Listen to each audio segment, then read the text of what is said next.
Everybody, it's Lady Ambrosia, and today I have a video suggestion from Moonstone Dreamer, which is, can you talk about crystal balls? Okay, so I'm actually going to delve a little bit deeper into this and elaborate a little bit more than just crystal balls. So divination is one of the big aspects of the craft, and within divination you have several subset ways to work your divination. Some people use cards or runes or mirrors or crystal balls or fire or water, and so I'm going to talk about these different techniques a little bit today. Okay, so I'm going to talk about the first way, which is one of the more common ways, which is cards. So in cards you have tarot cards, you have oracle cards. And this is two different systems of scrying and divination in your cards. One being the tarot system, which is kind of a set structured system, and you utilize that system while reading the cards. It's a very structured kind of working. And then you have oracle cards, which is a little bit more free fall, and you kind of fall more on your intuition and less on card meanings, and you read the cards that way. I have both tarot and oracle decks. I definitely am more of an oracle reader than a tarot reader, and that's just what works for me. So the next way, which is probably one of my personal favorite ways to scry, and I actually use this more than any other scrying technique. If I'm using cards, I'm more than likely doing a reading. But if I'm really scrying, which scrying is where you kind of put yourself into a trance and allow your mind to display visions to you within whatever you're scrying into. So this is probably my favorite way to scry, hands down. This is what works for me, and I'm going to show you this technique. So this is black mirror scrying, and this is what a black mirror looks like. You can find black mirrors at metaphysical stores. Usually they're made of like obsidian, which obsidian is a type of glass usually that you scry into. And that's wonderful. Obsidian's very protective, and that's very wise to use if you're going to use a black mirror. Now, I have had an obsidian scrying mirror before in the past. Unfortunately, my obsidian scrying mirror fell and broke, and they're expensive. And you guys know that I'm a little crafty, and so I came up with a black scrying mirror, making one myself, which I can show you how to do this in another video, but this is a picture frame. I mean, $5 Walmart, easy. And it works the exact same way as an obsidian scrying mirror. So how I use this is I will sit in my sacred space, usually here in my witchy room, and what I do is you put the picture frame up like this in front of you on a steady surface, and then you want to make sure that there's hardly any lighting in the room because you don't want anything to reflect off of the mirror. You want it to be able to be a dark void. And then I put a candle, usually my power candle or my working candle, behind the mirror. That way there isn't a reflection, and there's just a small little bit of light illuminating the room. That way you can look into the darkness of the mirror and look into the void, and you will have things come to you. I think it's very important to stay protected while doing this, especially if you're working with spirits or ancestors. I think it's important to remember that, there are spiritual entities that you want to protect yourself from.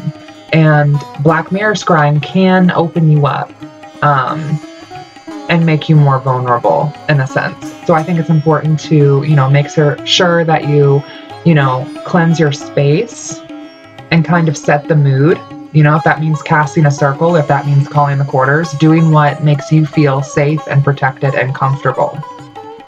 As far as like black mirror care, you can give it a salt bath. You can put it in salt. You can spritz moon water over it. Whatever techniques you use to cleanse your objects, putting it out in the moonlight, putting it out in the sunlight, whatever you do to cleanse and protect, I would recommend that while using this.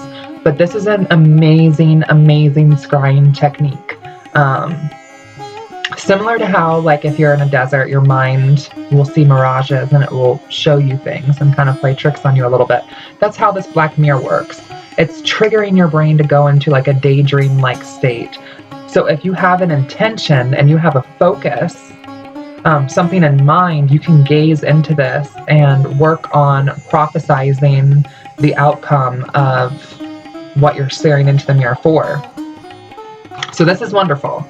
10 out of 10 recommend a black scrying mirror. This is my favorite technique. This is the technique that I use most often if I'm scrying.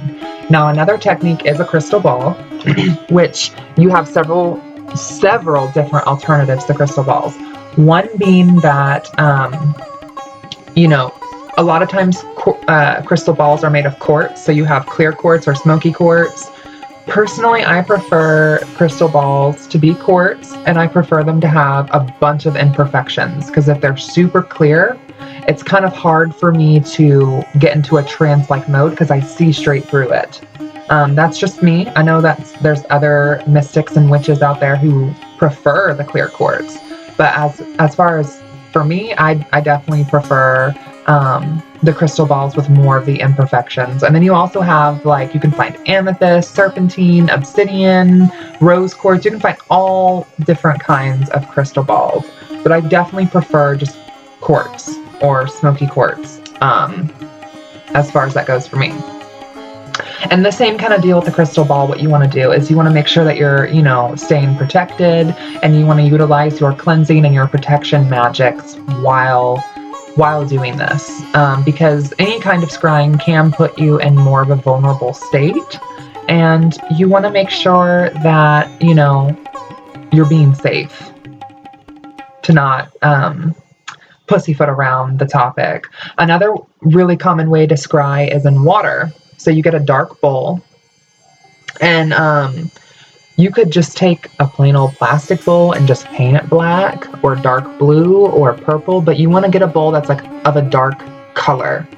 And then same way you would do with the black mirror, you would sit in a dark room, you would light a candle, not a bunch of candles, because you don't want a bunch of reflections coming up out of the water. You want this water to be like a dark void to stare into. So the same thing you would do with the mirror, you would have a candle and you would gaze into the water. Now, that there's some people who really, really love this divination technique, and there's some people who aren't as fond of this technique. Myself personally, I've not had as much luck with scrying into water and utilizing like a vision bowl than I have had with my black mirror. Okay, now just like there's water, there's also fire that you can scry into. It is what it sounds like, pretty much. You can use one of your spell candle flames, you can use a power candle flame, you can use a flame of a candle, you can use a flame of a bonfire, you can use your incense coals in your cauldron or in your incense burners. You can scry on the coals. Melted candle wax you can scry, and you can get visions off the wax and get symbols out of the wax as well. So there's a lot of different ways you can scry. Then there's also like nature scrying, which is probably one of the most readily available and easiest forms to scry, but it's a lot more complicated, in my opinion, than it seems. And how you nature scry is you just stare off into the branches of a tree, and as the wind blows the branches, you stare off into that, and you let yourself go into a trance-like mode into the tree branches. And there's some people who can prophesize that way, and there's some people who can get, visions and depictions and images through that. So I think it's important to try a bunch of different scrying techniques and kind of see what calls to you and what you click with, because chances are, if you try 3 or 4 different scrying techniques, you're going to find one that you do click with. You're going to find one that does come more naturally to you than others. Now, I definitely think it's important to, be a jack of all trades and try everything out and learn as much as you can about as much as you can. But if you can find something that you naturally just are more adept to and connect to easier, I'm all for it. And that's how the scrying mirror is for me. My scrying mirror is more like my, fortune-telling-esque, divinatory, scrying, prophetic tool.